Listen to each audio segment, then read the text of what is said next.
We are learning the TR cutting method. First step is to make a basic bodice block. Make a basic bodice on a muslin. Make a toile which has a perfect fitting.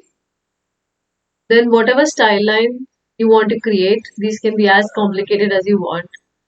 And it looks interesting. You want a color blocked kind of outcome. So draw those style lines. You can keep it on the dress form and draw those style lines. Then you mark each of the parts. Whichever parts are going to be there, mark. You can pass through the side seam or you can keep the side seam as an opening. It's a choice. Then after removing it from the dress form, you can true the lines so that these are smooth lines and mark your notches. You can even pass it through the side seam and there that way you can even eliminate the side seam. Make sure all the lines are going in a continuity and they look and you are creating an outcome which will be easy to stitch. So true all the lines with a colored pen so that you are making smooth and clean lines.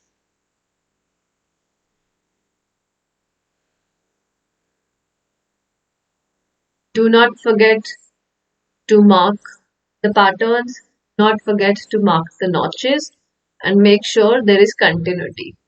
Like in this case, 5 and 5 is going to be one whole pattern and not two parts.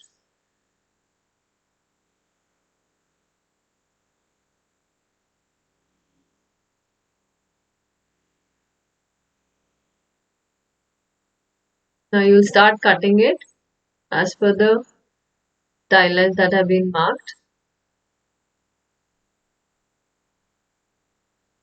This muslin cutouts are going to serve as our pattern pieces. One of the very important aspects that you need to keep in mind while marking the style line is that the style line definitely should pass through the bust point and the back dart points. So which means that if we don't pass the style line through the dart points, then we will not end up having a flat pattern. And our aim is that after cutting out these pieces, we should have a flat piece of fabric which can form a flat pattern. So anything which is not flat will have to be cut at the bust point or dart point so that it can be flat. Eventually, these are the number of pieces that we have 1, 2, 3, 4, 5, which includes the front and the back on both sides, and it's a flat pattern. The next step would be to mark it on a desired piece of paper, a piece of fabric. Now you can choose the colors that you want for each of them. Like here, 5 and 5, I'm going to put together as one single piece of pattern. So I'm going to join 5 and 5 and then cut it on another fabric. So over here, what I'm planning to do is have alternate colors. So one I will put on plain fabric and the alternate pattern I will put on a striped fabric. So I put it on the fabric 1, 3 and 5 and then I mark the seam allowances. And now I'm cutting. Basically, I'm using this muslin as a pattern piece. Wherever the seam allowances were already there, I don't need to mark the seam allowances. Like for example, the armhole already had seam allowance, so I'm not cutting additional seam allowances there. The rest of the places will have seam allowances and I will make sure that I transfer the notches because these notches are the only guidelines for us to know which piece is to join at which place.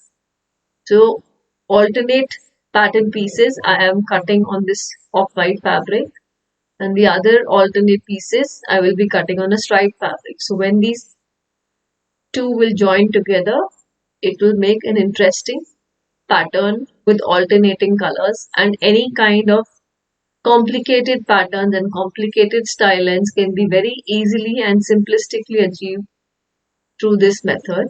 It is the TR method or the transformation reconstruction method done by Shingo Sato.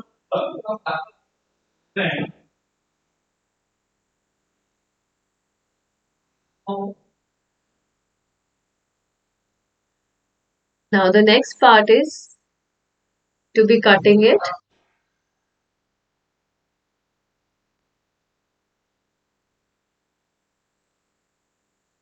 After cutting all of these pieces on one color, neatly with seam allowances, the darts have already been incorporated in this pattern. Basically,